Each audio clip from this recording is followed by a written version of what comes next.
Ladies and gentlemen, and welcome to your Banksy Style Live. Your boy Banksy in the house, giving you another rundown of, beach rants, really. Another beach rants with your boy Banksy.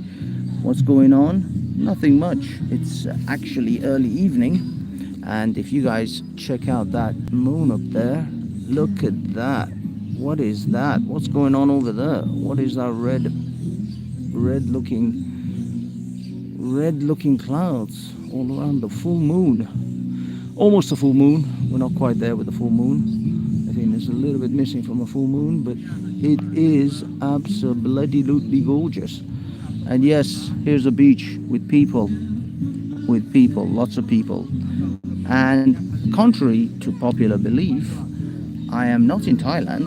I'm in the Philippines. So thanks, fake news, for that. You can thank your fake news people over at Velis who have perpetuated this slanderous myth that I'm in Thailand, but I am in fact in Philippines. And no, I'm not here on my own. I'm actually here for about 50 people. Believe it or not, it's actually harder to get a moment alone than you think. But yes, no, I'm not going to tell you who I'm here with or what I'm doing with the people that I'm here with, because it's none of your goddamn business. People at Velis. Big up everyone in the chat, anyone who's out there, who's watching, all of you. Okay. At the moment, I guess we're waiting for the guys and girls to come. So we're just gonna kill a couple of minutes whilst everyone comes. You can see there's a wedding thing, or I don't know if it's a wedding or if it's just something that this resort does for like couples, like an evening romantic meal on the beach kind of dealio that they do. I think this is something they do for anyone who wants to do it. This is about, what time is it? It's 6:15. Sun is about done with the day, so we're looking at a bit of night beach, nights surfing and night swimming. Big up, Rodney. Good morning to you guys. I think you guys are all sort of morning-ish, maybe early afternoon, maybe 12. I don't know exactly what time it is. Lewis, Gathin, hello. So yeah, guys and girls, thank you for joining me on this session of beach rants with your boy Banksy. I'm now going to try to attempt to lie down on this hammock, which is much harder than you guys can possibly imagine. This thing is just destined to try to throw me away from it. It wants to throw me off badly. So, what are we talking about, kids? What are we discussing? 11:15 in the UK. Oh, good. Thank you, Louise. Louise. I think it's Louise. And Eileen Cole. Hello. Yeah, just waiting for a few more people to gather themselves upon here.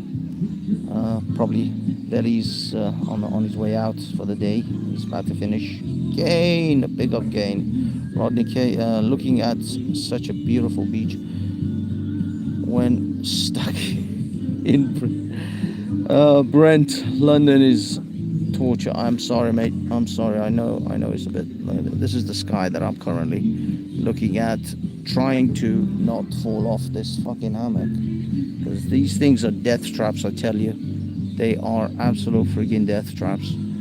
So yeah, trying to keep myself from basically falling off. But yeah, this is pretty awesome at the moment. Nice evening. There's a bit of red in the sky. They say red sky at night. Is it fisherman's delight? I'm not sure. Red sky in the morning, fisherman's warning. Maybe the red sky at night should be okay. So the weather might be okay tomorrow. Got several events planned for tomorrow. Oh, Christ. All right. Some dipshit is calling me, and I told them not to call me because I'm in the middle of a thing. All right, guys, we're going to keep it short. We're going to keep it sweet. Getting a lot of accusations over at Cuckolded Veli's channel in regards to why what's happening with am I a fearmonger? Am I stirring things up? Am I egging people on? I want it to be absolutely clear that I do not egg anyone up to do anything. I am simply calling it like I see it. I call the shots like I see them.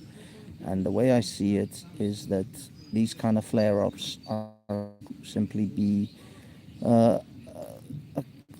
consequences of British politics and British policies. If the British politicians wish to stop the British people from simply becoming enraged, then they have to actually do the things that the British people want, maybe become a bit of a populist. But of course, as our overlords know that they are better than us and they know better for us, so we should just shut up and let them run our lives and control our lives, and in fact control everything we say and do, because they are better than us and they are our betters.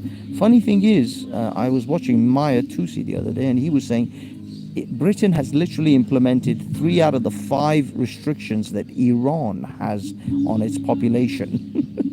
Britain is literally implementing Iranian policy. But then again, what do you expect from totalitarian left-wingers? And the irony is that nobody thinks the left can be totalitarian. And yet they forget all about Mao and Stalin and all the other despots. And actually, Chairman, what was it, Ho Chi Minh? The guy from the thing. Oh Christ! I've got people coming by. Okay. Let's hope they don't get too close. Anyway, guys and girls, it's okay. Okay. Sorry guys, I'm just looking around because there's a lot of people that know me. I just don't want them to run up on me and be idiots, especially my brothers. All right guys, let's get the likes up. That usually helps things. If you could be so kind to hit that like button whilst we're chatting. All right, Banksy. Hey, Timmy Bobinson. Good to see you, mate. Mau. It's not over yet. Yep. So yeah, this is the problem. That right now, essentially, I think these politicians, they think that they've been elected kings. See, this is the problem when you don't have a constitution, when you don't have a written constitution. Essentially, we have now worked our way to what we effectively see as elected kings in Britain. Mr. Starmer thinks himself as an elected king, even though he got probably less than 30% of the actual British public vote. And same with Mr. Sadiq Khan. He thinks of himself as an elected king, even though he only got 18% of the actual London vote. But that's unfortunately that's how it is. They play these silly games of politics and these I don't know, Punch and Judy shows. Essentially, these pantomimes that we pretend that we have a democracy, and unfortunately, yeah, they kind of rig the game, first past the post, all that nonsense, in order to make sure that none of us actually get any politicians of any worth. Only self-serving, corrupt individuals who are just simply going to adhere to their own personal needs. And also they'll just send you bullshit excuses about climate change. I'm in a country that is a poor country. It's clearly a poor country. This is where you realize where your politicians are at. This is where you realize how corrupt politicians can destroy your country systematically. Go to poor first, second world, sort of third world, second world nations, and you'll see the kind of infrastructure that they have, the kind of roadworks that are all over the place. This place is riddled with roadworks. The roads are horrific, potholes, and just generally infrastructure is shite. Public service, public transport is almost, it's taxis essentially, and tuk-tuks. which are death traps. I'm amazed I haven't seen a person get hit by a car so far. It's a miracle that we haven't seen anyone get hit by a car yet, because the way they drive, the way they maneuver, it's horrific. And roadworks everywhere. Why? Because politicians are pocketing the money, and they're not gonna. I mean, my mom was saying this morning, why is this country so poor, and people like Jeff Bezos and Elon Musk and what's it called, Bill Gates live billionaire lives and luxurious lives? It's so terrible. Why don't they come and fix this? I'm like, you think it's easy to just come and drop like £100 million for infrastructure in this island? No, of course it's not, because corrupt politicians want their grease palmed. All the various different people in the system, those who are going to get things done, they're going to get the roads fixed, they're going to build infrastructure, they all want their grease palmed, and they're going to embezzle half the money. And then by the time it actually comes down to having any money to actually do any work, you'd be left with pennies, you'd be left with nothing. So yeah, when you have corrupt, self-serving politicians running your society starts to fall apart. Guess what's happening to Britain? Guess what's happening all around different parts of Britain? Now, Britain, because it had for such a long time a massive infrastructure and society, high trust society, high trust politicians, people who actually cared about the government and about the country for such a long time, that it is going to take decades for that all to start falling apart. It's not going to fall apart overnight, but it's just a matter of time. You're traveling down that road. It's just when you arrive at that shithole destination. And again, I think, my theory of the politicians in Britain wanting to make Britain into a shithole nation so that no one wants to migrate to Britain is on form, is on course. I dare you prove me wrong.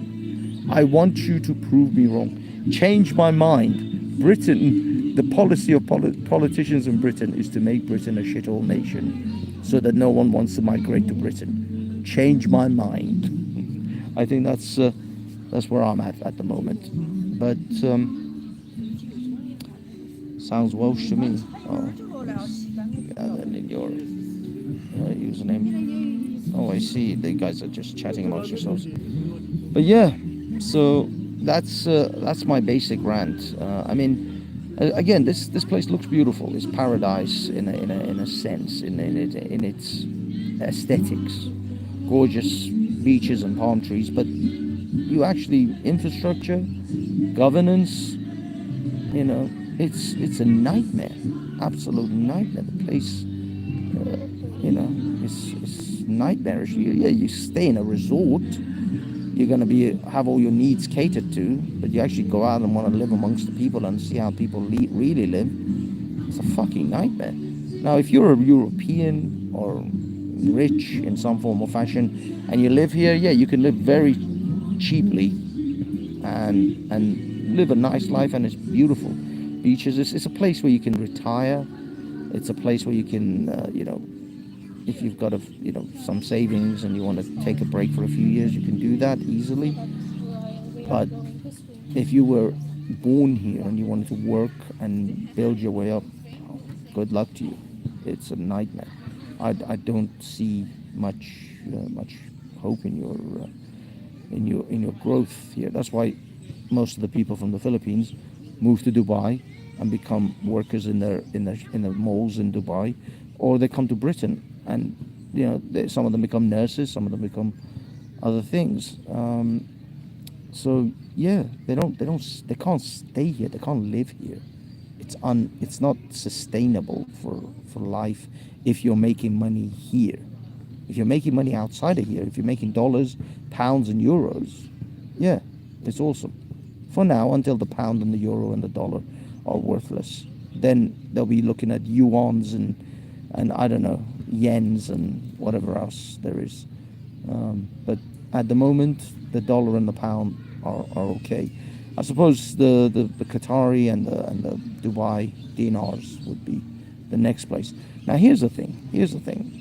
Like, you go to Dubai, as much as it's restricted And yes, it's a very monitored society. It is bloody gorgeous. It is so well put together. It is so, just well maintained. You don't have freedom, but you have security. You have a great infrastructure. You have essentially an upper level first world nation now that you can, live in. In all honesty, as much as Veli was like, oh, what are you going to do? You're going to leave Britain. Leaving Britain may be a thing, but I may not go to America or other parts of the world. I may actually end up in Dubai.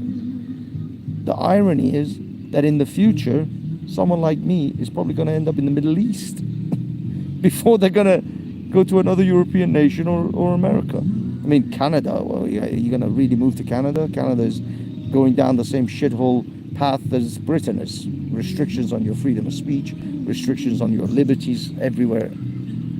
And no security or safety to replace it either. Yeah, you don't even get the security either. That's the rub, is that you're still going to get mugged in the middle of streets. You're still going to be stabbed up on Leicester Square. You're still going to get your car broken into. You're still going to get all of that shit. And you're not going to have liberties and freedoms. They won't even allow you to complain. What did Christopher Hitchens say? He says, the hordes will never take a city until somebody opens the gates for them. And they say, do something about it until your very ability to complain about it is taken away from you. The man called it. It's like, this is the thing. People are like, oh, you're fearmongering. No, other people have seen this coming. I'm not talking like the moon is made out of cheese. I'm just calling it like it is. And what it is that there is shit going down that is going to be awful. 10 years, 15 years down the line, things are going to be very bad. And people are going to, not, if they can't complain, they're going to do something else. They're going to react. You are going to expect a reaction from your populace. And eventually, they'll roll out the guillotines for those, like the French Revolution. Who knows? But apparently, according to all the cuckolds at Veli's channel, everything's fine. Everything is fine. Everything is good. Migration is fine. Life is good. Cost of living is a myth. Petrol price hikes are myths. You don't have to, ULIS is good for you. 15-minute cities are good for you. They're all good. ULIS, congestion charging, the fact that you have to move around at 20 miles an hour, it's all for your own good. It's all for your own good, citizen. Shut up and take it. Oh, man, it's depressing. Although I shouldn't be. I'm not depressed. I'm enjoying a week of. I've got one more week of paradise to come, and a couple of great days. There's a wedding. There's all sorts of things coming up. But when I get back to the UK, we're in the same s-hole as before. Respect the country you live in, or go. Well, I agree with you, Gain, but most people don't. Immigrants, it's not much. As UAE has more immigrants than natives. There you go. It's lack of respect for the country and community. Well, yeah, there is that. You're right, actually. I mean, Gaines is spot on there. He says immigrants is not necessarily the issue. Immigration, because UAE has a lot more immigrants.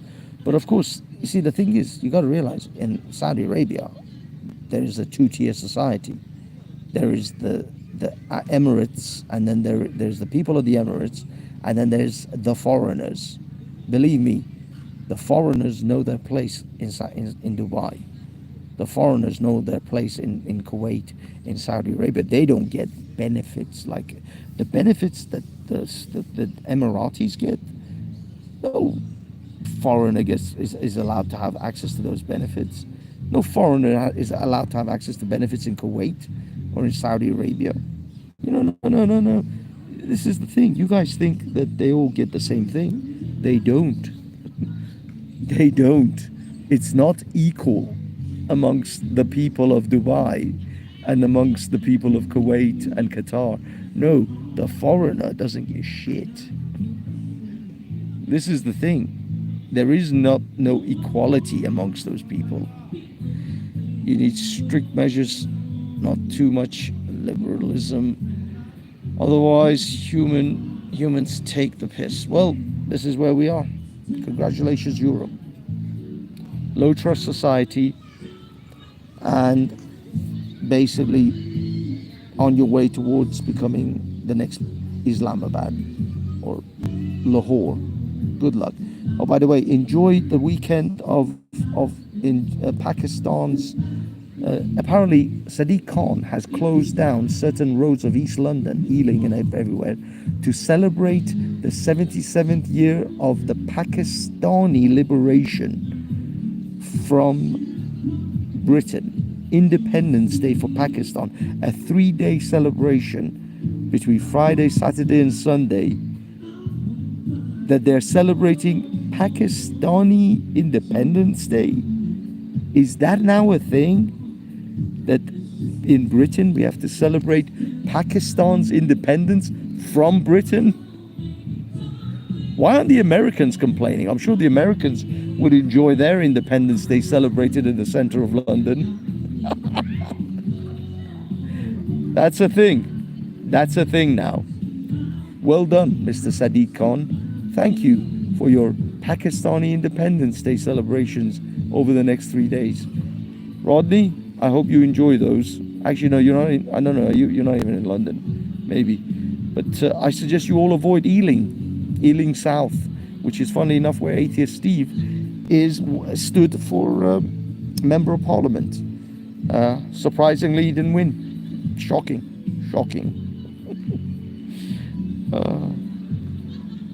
What's going on here?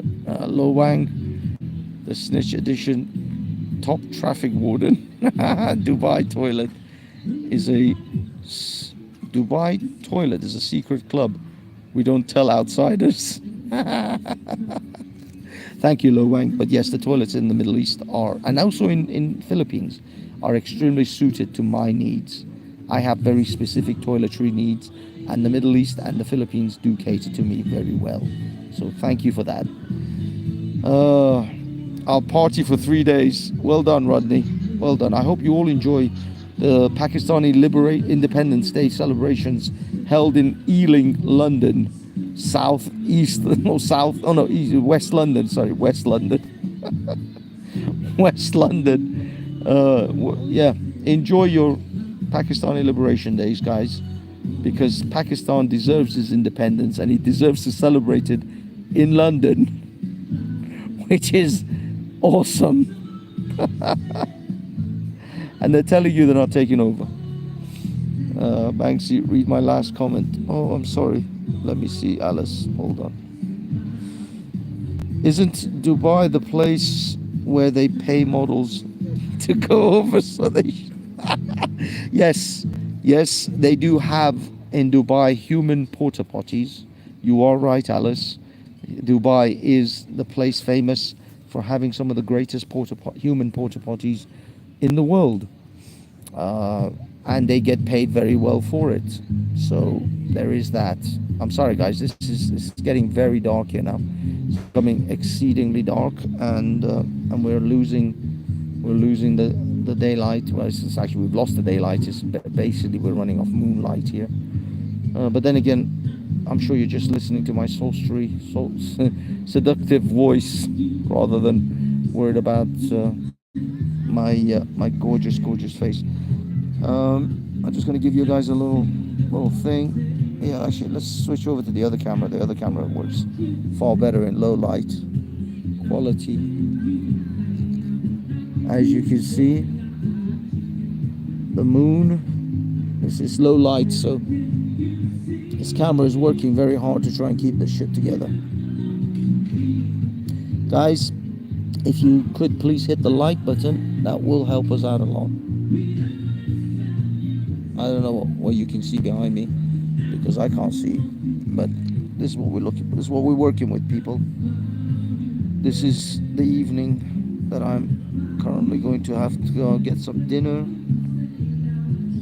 Yes, up at 6. Gonna go get some food and chillax. I know, it's gorgeous, Gaines. I know. Sorry, let me bring this closer so I hope you guys can hear me okay. It's pretty gorgeous. It is pretty sweet.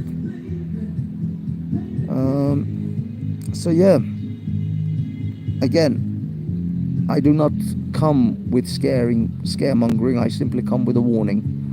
I am but a humble foreigner warning what is to come. I hope it doesn't, and I hope I'm wrong, but it just doesn't look like it. It looks like I've been proven right all the time, and it's extremely sad that I am being proven right. But if you can start making your preparations to leave, you may find Poland to be better and more accepting. You may also find Dubai to be actually much more comfortable for you, ironically. Anyway, guys, ladies and gentlemen, thank you so much for joining me on this beach rants. We're gonna leave it here. It's 26 minutes in. Enjoy your Pakistan Independence Day in London, for those of you who are in London. Thank you, Sadiq Khan, for arranging Pakistan Independence Day for 3 days celebrations across East London. So yeah, if you're Hindu, I'm sure there'll be a Indian Independence Day celebrations too, right? I'm sure there'll be an Indian one. Oh, come on, it can't not have an Indian one. Oh God, it's getting so dark. I'm sure there'll be a I don't know, a Taiwanese independence celebrations as well, and maybe I don't know, maybe Vietnam, maybe Cambodia. But for now, we're celebrating the Pakistani one. So yeah, thanks guys. Have a good night. Peace.